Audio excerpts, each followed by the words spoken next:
President Abdel Fattah al-Sisi held a phone call with the President of the United Arab Emirates, Sheikh Mohammed bin Zayed Al Nahyan. Presidential spokesperson Ahmed Fahmy said that the two leaders exchanged the greetings marking Eid al-Fitr, praying for stability and prosperity to prevail in the two brotherly countries and across the Arab and the Islamic nations, and for peace and security to prevail among all humanity. The phone call also tackled the intensive efforts of the two countries to calm the situation in Sudan and stop the escalation, and return to dialogue and restore the political path in the light of the Egyptian support to the Sudanese people in its efforts to reach the aspirations to boost security, stability and development in the country. President Abdel Fattah al-Sisi held a phone call with King Hamad bin Isa Al Khalifa, King of Bahrain.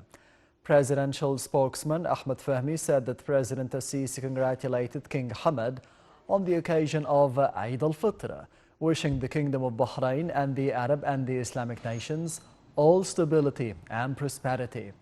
For his part, King Hamad expressed his sincere appreciation for President al-Sisi and wished Egypt, its leadership and people all the best and prosperity. President al-Sisi received another phone call from Jordan's King Abdullah II on the occasion of Eid al-Fitr. The Jordanian king expressed sincere wishes of blessings for the Egyptian leadership and people and prayed to God that may safety and prosperity to spread the Islamic and the Arab nations.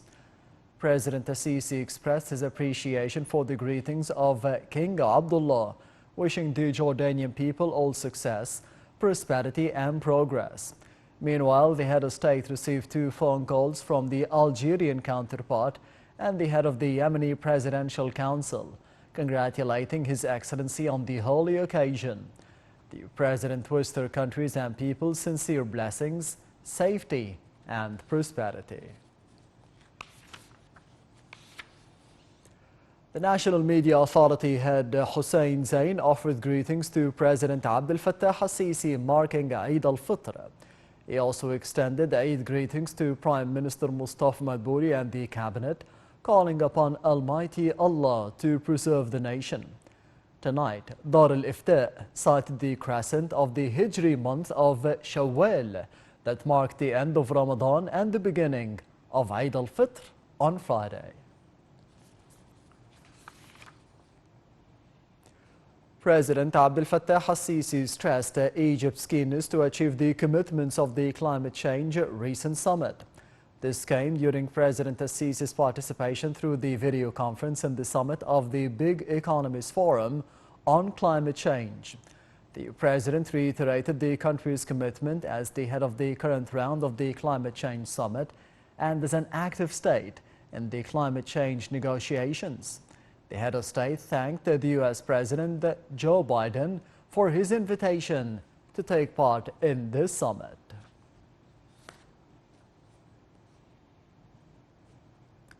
The Egyptian military spokesman said that in light of the current events in Sudan and within the framework of the efforts of the Egyptian armed forces and the close cooperation between all the security services in both Egypt and Sudan, for the safe return of the Egyptian forces participating in the joint training with the Sudanese armed forces. The military transport planes take off from Sudan through 3 successive flights for most of the Egyptian personnel and return them back to one of the Egyptian military bases in Cairo. Moreover, in coordination with the concerned Sudanese authorities, friendly countries and the International Committee of the Red Cross in Sudan, the rest of the Egyptian armed forces personnel arrived at the headquarters of the Egyptian embassy in preparation for evacuation from the Sudanese territories as soon as the situation stabilizes and appropriate security conditions are available for the return to the homeland. The armed forces confirmed the health and safety of all the Egyptian personnel who arrived in the homeland, as well as those present in the defense office of the Egyptian embassy in Khartoum. In a further development, the Egyptian Foreign Ministry announced the efforts to secure remaining Egyptian personnel in Sudan were successful in coordination with the United Arab Emirates. The statement also thanked the International Committee for the Red Cross for helping in those efforts. Foreign ministries of Egypt and the United Arab Emirates said that securing the Egyptian forces in Sudan was part of the two countries' support for a truce through the communications with different Sudanese parties.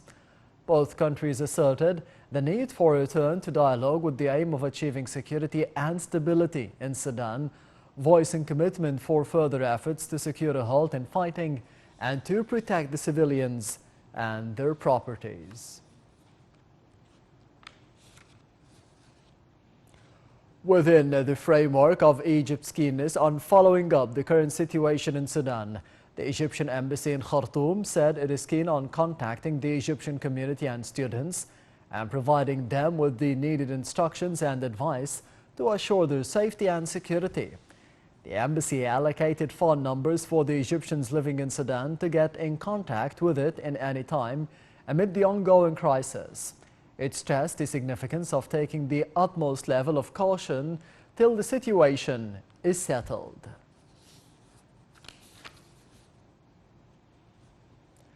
Arab League Secretary General Ahmed Abul Ghaid discussed in a phone call with the High Representative for the European Foreign Policy, Josep Borrell, the crisis in Sudan.